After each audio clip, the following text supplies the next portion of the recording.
उत्तर प्रदेश में कोरोना महामारी के बढ़ते प्रकोप को लेकर बीएसपी सुप्रीमो बहन मायावती ने योगी सरकार को घेरा है। उन्होंने यूपी में कोरोना के तांडव पर एक तरह से सवालिया निशान लगाए हैं। उन्होंने कहा है कि सरकार को और संजीदगी बरतनी चाहिए।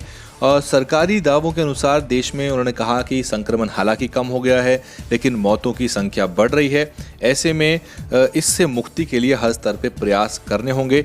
और साथ ही साथ बहन जी ने कई सारे महत्वपूर्ण मुद्दे उठाए हैं। शिक्षक, स्वास्थ्यकर्मी और डॉक्टरों की मृत्यु का मुद्दा भी उठाया है।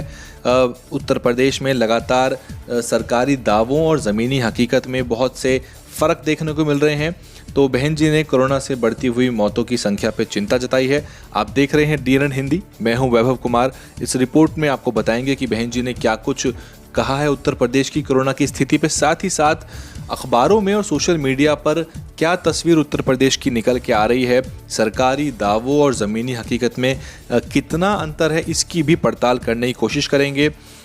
डॉक्टरों, स्वास्थ्यकर्मियों की उपेक्षा और अनदेखी का मुद्दा भी उठाया गया है। ये सारे अहम मुद्दे हैं। और साथ ही साथ सबसे बड़ा मुद्दा पंचायत चुनाव ड्यूटी में शिक्षकों और बाकी सरकारी कर्मचारियों का मौत का मुद्दा भी है, क्योंकि सरकार ने सिरे से नकार दिया है उन संगठनों के दावों को जो कह रहे थे कि इतना नुकसान हुआ है, या फिर वो अपनी तरफ से एक आंकड़ा पेश कर रहे थे।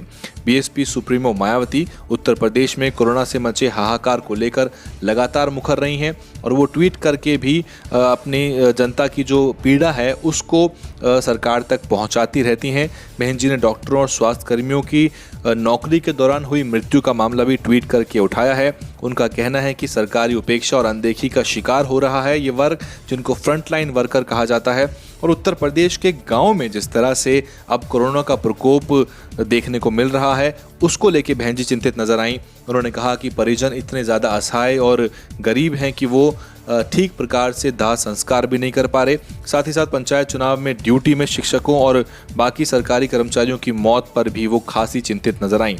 उत्तर प्रदेश में आपको बता दें कि सरकारी आंकड़े और अखबारों और सोशल मीडिया पर आ रही खबरों में काफ़ी ज़्यादा अंतर देखने को मिल रहा है। सरकारी आंकड़ों के दावे कुछ और हैं, जबकि उत्तर प्रदेश के गांव के हालात कुछ और ही बयां कर रहे हैं।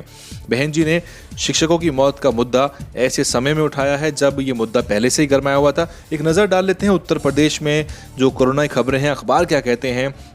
अखबार कहते हैं कि राम भरोसे चल रही प्रदेश की स्वास्थ्य व्यवस्था।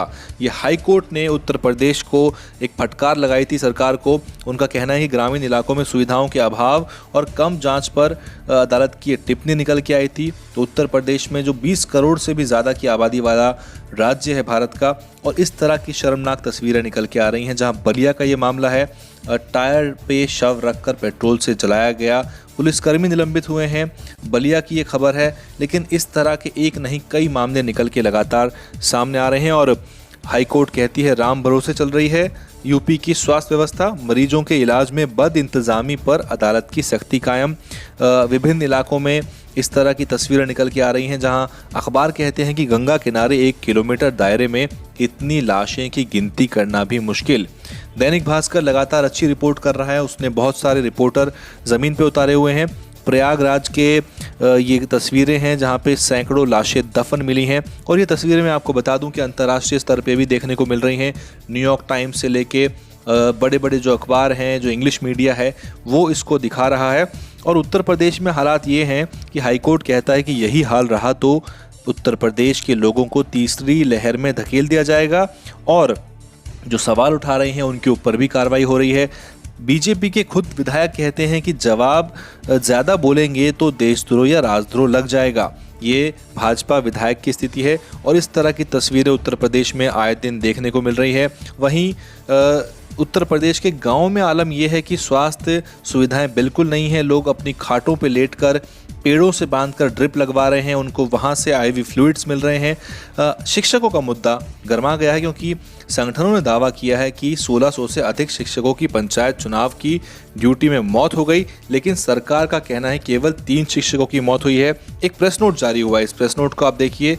इस प्रेस नोट में लिखा हुआ है कि आधिकारिक रूप से 3 ही शिक्षकों की ऑन ड्यूटी पंचायत चुनाव की ड्यूटी के दौरान मौत हुई है। ये एक बड़ी समस्या है क्योंकि इससे बहुत सारे लोगों को मुआवजा नहीं मिल पाएगा और एक बड़ी एक तरह से अनियमितता निकल के सामने आ रही है। आंकड़ों में बड़ा अंतर निकल के आ रहा है। ऐसे में जब बीएसपी सुप्रीमो मायावती ने ये मुद्दा उठाया है, इस मुद्दे को सभी तरफ से उठाया जाना चाहिए ताकि जो पीड़ित परिवार हैं, जो बाकी सरकारी कर्मचारी हैं, जिनके परिजनों की पंचायत चुनाव की ड्यूटी के दौरान मौत हो गई है, उनको उचित मुआवजा मिल सके। और ज़मीनी हकीकत, सरकारी आंकड़ों में जो बड़ी विसंगति है उसमें जांच की ज़रूरत है कि वास्तविकता क्या है। बहरहाल उत्तर प्रदेश में बहुत से ऐसे लोगों पे कार्रवाई भी हो चुकी है जो कि समस्याओं को उठा रहे हैं या मदद की गुहार कर रहे हैं। तो उत्तर प्रदेश की वर्तमान स्थिति ये है। आप देख रहे थे डीएनएन हिंदी। अपने ज़िले की खबर बताएं हमको, ज़िले में क्या हालात हैं। बहुजन सत्ता के संघर्ष को जारी रखने के लिए डीएनएन हिंदी को आर्थिक सहयोग की ज़रूरत है। सहयोग राशि सीधे हमारे अकाउंट में या फिर गूगल पे, फोन पे और पेटीएम के जरिए भी भेज सकते हैं।